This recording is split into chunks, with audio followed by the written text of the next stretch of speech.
Way back in 1969, the group Chicago sang, "Does anybody really know what time it is? Does anybody even really care?"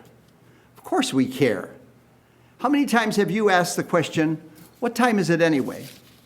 It's a question we have all asked or answered countless times, and the answer always seems so easily available. We presume that a simple glance at the clock or calendar should tell us all we need to know about the time of day or of the year. But in fact, this is a question which is almost impossible to answer, since by the time we have answered it, the time has already changed. Now, it is true that most of us do not live our lives in need of precision timing used for Olympic sporting events, which measure performance to hundredths of a second. But nonetheless, we should be able to see that all of our talk about time is probably approximate. The brilliant North African bishop, St. Augustine of Hippo, who lived from 354 to 430 AD, spoke for all of us when he acknowledged that time is so ordinary as to be impossibly difficult to describe. Or as he wrote in the 14th chapter of the 11th book of his Confessions, "What then is time?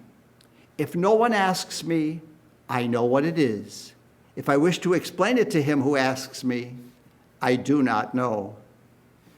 In discussing time with university students, I often ask them what year it is, and they inevitably respond with the Western calendar year, which now serves as the global business calendar. Occasionally, one of them will suggest another calendar, like the Chinese calendar, and even refer to it by its animal name, the year of the ox, the year of the rabbit, or the year of the rat, or in a couple weeks, the year of the rabbit.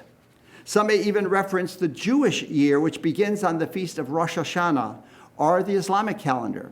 I have a Jewish friend who keeps saying that he just can't get used to writing the current year, 5,782, on his checks. An investigation of world calendars will turn up dozens more from different areas, cultures, and religions. The origins of our calendar are certainly arbitrary. Scholars tell us that in trying to date civilization from the birth of Jesus Christ, Dionysius the Areopagite was probably 6 to 8 years behind the mark. And so all the hoopla that we endured with the passing into the new millennium 23 years ago, remember Y2K, was probably, in fact, a few years too late. And the shift from the Julian to the Gregorian calendars over 400 years ago, in order to correct further leap year miscalculations, resulted in people going to bed on October 4th, 1582, and waking up the next morning on October 15th, 1582. But what we should really recognize is that perhaps of more significance than the world clock and calendar are the calendars and timelines that each of us chooses to live by, or perhaps more accurately, that choose us. Consider the woman who finds out that she is pregnant. Suddenly, time is reckoned by trimesters and then by the weeks until her due date. Or the student beginning a certain year or semester of school, the accountant dealing with tax season, the bride's mother planning a wedding, or the patient receiving a diagnosis of only a few months to live. Each of these begins to live on a personal calendar that may have little or nothing in common with the weeks and months passing on the calendar that hangs on the wall. Now, why am I going on and on and on about time? Because as a faith community, we are shifting our perspective from the Advent Christmas Epiphany cycle, which ended last Monday, to what is called the ordinary time of the church year. This first part of the ordinary time will last until Ash Wednesday on February 22nd, and then resume again after Pentecost on May 28th until Advent, which begins again for the new church year on December 3rd. This term, ordinary time, is somewhat ambiguous because it might lead us to conclude that there's nothing special about this large chunk of time. But nothing could be further from the truth. By ordinary time is meant that portion of the church year that is not a special season of any kind, but rather that it is ordered numerically, 1, 2, 3, etc., until the 34th week of the church year. The liturgical cycle is not a circle that keeps repeating itself, but rather a spiral that continually moves us closer to eternity. Each year, our celebration must be different, must be deeper, because the world is not the same, and we are not the same. It is like a married couple celebrating an anniversary, retelling the story of how they first met and fell in love. There's a certain irony in the fact that we can have certain days of great significance in our lives only because we have lived through hundreds of ordinary days, weeks, months, and even years to get there. We can only celebrate anniversaries of marriage or milestones in careers.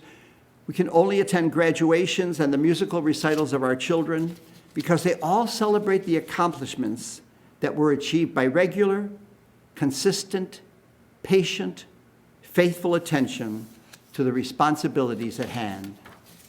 You can only get your college degree by successfully completing all the coursework.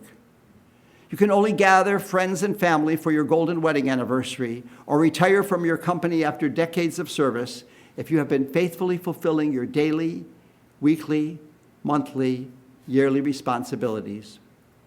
Just as God called Israel through Isaiah to be a light for the whole world, the Corinthians through Paul to discipleship, and Andrew and Peter through John the Baptist to become apostles of Jesus, so too ordinary time of the church year invites us to reflect on the beginnings of how we came to know Jesus. This is the Jesus who spoke about such ordinary things as sheep and birds of the air and lilies of the fields. This is the Jesus who did not say, I am in your midst when you possess this rare jewel, or when you climb the highest peak to find me, or when you translate and comprehend this difficult document. No, he said, I am with you when you take and share this simple bread and wine.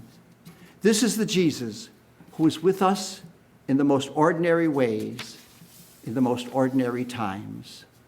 This great swath of time each year gives us an opportunity to discover more deeply who Jesus is through his words and deeds, and as a result, to learn more deeply what it means to be his disciple for our time and for our world.